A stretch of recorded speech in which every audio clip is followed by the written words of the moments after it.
E para entender a legalidade desses últimos acontecimentos em Brasília, vamos conversar com o presidente da Comissão de Direito Eleitoral e de Fiscalização das Atividades do Poder Público da OAB Bauru, o advogado Conrado Segala. Conrado, muito obrigada por sua presença aqui no Nesp Notícias. Boa noite, eu que agradeço o convite. Segala, começando então pela nomeação do ex-presidente Lula como ministro, há impedimento legal para que ele se torne ministro? Para que ele se torne ministro não há impedimento. O que ocorre é que, diante das gravações que foram divulgadas, colocou-se em suspeita a lisura da nomeação.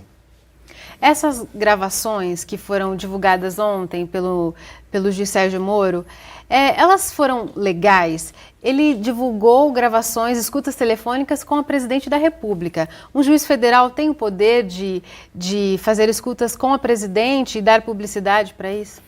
O processo penal permite a gravação, a interceptação de comunicações telefônicas. No caso da gravação da presidente, o que houve foi uma gravação indireta. Ela não era o alvo da gravação, o telefone grampeado era de um assessor do presidente e indiretamente acabou pegando essa conversa. Portanto, não houve uma interceptação da presidente da República. Ele deveria ter submetido essas gravações antes ao STF, ao Supremo Tribunal Federal? Na verdade, ele tem que remeter o processo ao Supremo. Foi o que ele fez. A diferença é que ele suspendeu o sigilo do processo antes de remetê-lo. Então, o processo já está a caminho do Supremo Tribunal Federal. Uma dúvida que muita gente vem questionando, o juiz Sérgio Moro vem sendo questionado, é que toda pessoa tem direito a sigilo na relação dela com o advogado. E uma das escutas divulgadas é do Lula com o advogado dele. Isso não seria ilegal? O Estatuto da Ordem dos Advogados do Brasil garante ao advogado o sigilo das suas relações profissionais. O que não quer dizer que todo advogado, em qualquer relação da sua vida civil, esteja protegido por essa situação. O que se tem como sigilo é apenas a relação profissional. Então, neste caso, há que se verificar, no caso concreto, se a conversa estava se dando numa condição de advogado-cliente ou de amigos em que uma das partes tem por profissão a advocacia. Se for a relação advogado-cliente, como prova nos autos do processo, tem que ser descartado. Tem que ser descartado porque é previsto na lei que ela não pode ser utilizada. Todo cidadão brasileiro tem direito a esse sigilo. O advogado tem direito a esse sigilo. O sigilo é do advogado. O sigilo é do advogado, porque para que ele tenha condições de exercer a sua atividade. Certo. Então, em relação ao conteúdo dessas conversas, na sua visão, Conrado, já é o suficiente para destituir o Lula dessa possibilidade de chefiar a Casa Civil? As gravações que foram divulgadas, elas são suficientes para ensejar uma investigação. E o que se tem hoje é uma investigação e, por isso, colocou-se a nomeação do presidente como ministro em suspensão até que os fatos possam ser analisados. Um juiz federal anulou a posse do Lula, então, por enquanto, ele ainda não é ministro. E esse mesmo juiz, ele já tornou públicas críticas ao governo, participou de manifestações. O fato dele ter se posicionado, isso não tira o direito, não tira a isenção dele em julgar esse caso? É que se entender que o juiz é um cidadão antes de qualquer coisa. E como cidadão, ele tem o direito de externar as suas opiniões. O que é vedado é, como juiz, na condução de um processo, manifestar opinião pessoal. Então, a partir do momento em que ele recebeu os autos e passou a examiná-lo, ele não pode mais emitir opinião pessoal, porque nesse momento ele está representando o Estado e não a pessoa física dele. Então, a partir de agora, ele não pode mais opinar? Agora, não. Sobre esse processo, não.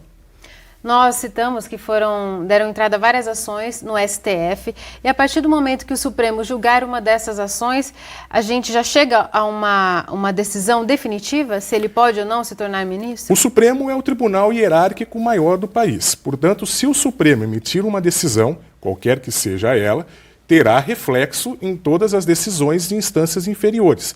Então, o Supremo, na medida em que ele apreciar a demanda, ele colocará um ponto final na questão. Mas ele vai precisar analisar todas as ações? É o que se espera, para a garantia do Estado Democrático de Direito, que ele possa fazer uma análise aprofundada. Uma análise superficial não traria tranquilidade para esse momento de convulsão social. Então, esse processo, na sua visão, Conrado, ele pode demorar um pouco ainda, essa definição?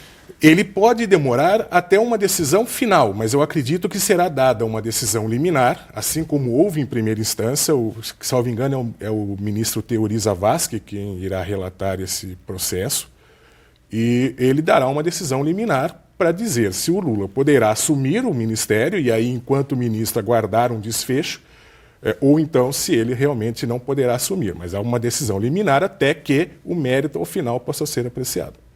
Falando agora sobre o impeachment, o Congresso hoje deu início aos trabalhos da comissão que vai julgar na Câmara dos Deputados o impeachment da presidente Dilma. E hoje, a gente sabe que o impeachment é um julgamento político, mas tem que ter uma fundamentação jurídica. Hoje, há fundamentação jurídica que justifique o afastamento da presidente Dilma?